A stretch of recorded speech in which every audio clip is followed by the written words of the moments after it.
Mega teachers మరియు parents సమావేశంలో భాగంగా కడప జిల్లా కోడూరు మండలం కసానగరం కస్తూర్బా గాంధీ బాలికా విద్యాలయం మరియు జూనియర్ కళాశాలలో ప్రిన్సిపల్ శ్రీలత అధ్యక్షతన జరిగిన సమావేశంలో ముఖ్య అతిథిగా మండల ప్రత్యేధికారి నాగేశ్వరరావు పాల్గొన్నారు. విద్యార్థినులతో మరియు వారి తల్లిదండ్రులతో సమావేశం నిర్వహించారు. ఈ సందర్భంగా ఆయన మాట్లాడుతూ రాష్ట్ర ప్రభుత్వం ఎంతో ప్రతిష్టాత్మకంగా సమావేశాలను నిర్వహిస్తుందన్నారు. ఈ సమావేశాలలో విద్యార్థులు, తల్లిదండ్రులు మరియు ఉపాధ్యాయులు సంయుక్తంగా కూర్చొని విద్యార్థినుల యొక్క సంకల్పకాలిక, దీర్ఘకాలిక లక్ష్యాల గురించి చర్చించడం, విద్యార్థినుల యొక్క ప్రోగ్రెసివ్ రిపోర్ట్స్ ను వారి యొక్క తల్లిదండ్రుల సమక్షంలో చర్చించి విద్యార్థినులు భవిష్యత్తుకు తోడ్పాటు అందించాలని తెలపడం జరిగింది. సమావేశంలో గురువుకు మించిన దైవం లేదు అని, ప్రతి ఒక్కరూ గురువుల పట్ల, తల్లిదండ్రుల పట్ల గౌరవ భావం కలిగి ఉండాలని, ప్రతి ఒక్కరూ బాగా చదువుకొని పాఠశాలకు మంచి పేరు తేవాలని, అదేవిధంగా మీ తల్లిదండ్రులకు మంచి పేరు తీసుకొచ్చే విధంగా కష్టపడి చదవాలని సూచించారు. అనంతరం విద్యార్థినులు ప్రోగ్రెస్ రిపోర్ట్ను వారి తల్లిదండ్రుల సమక్షంలో పంపిణీ చేశారు.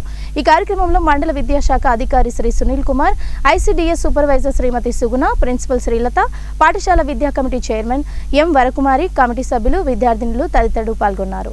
కాబోయే నాయకులు, కాబోయే డాక్టర్లు మొహాలన్నీ నాకు ఇక్కడ కనబడతా ఉన్నాయి. పెద్ద పెద్ద ఆఫీసుల్లో ఇక్కడ కనబడుతున్నారు, పెద్ద పెద్ద నాయకులు కనబడుతున్నారు.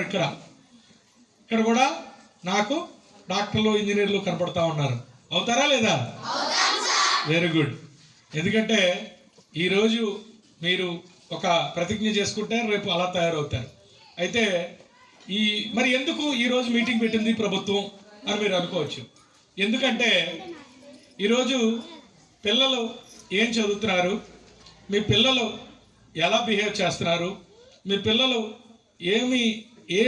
దేంట్లో బాగా రాణిస్తున్నారు అంటే పాఠాలు చదవటంలోనా, లేకపోతే ఆటలు ఆడటంలోనా, లేకపోతే పాటలు పాడటంలోనా, లేకపోతే కొన్ని ప్రతిభలు ఉంటాయి. ప్రతి ఒక్కరికి ఒక టాలెంట్ ఉంటుంది. ఏం టాలెంట్ ఉంది అని మీకంటే ఎక్కువగా మీ టీచర్లు గుర్తుపడతారు.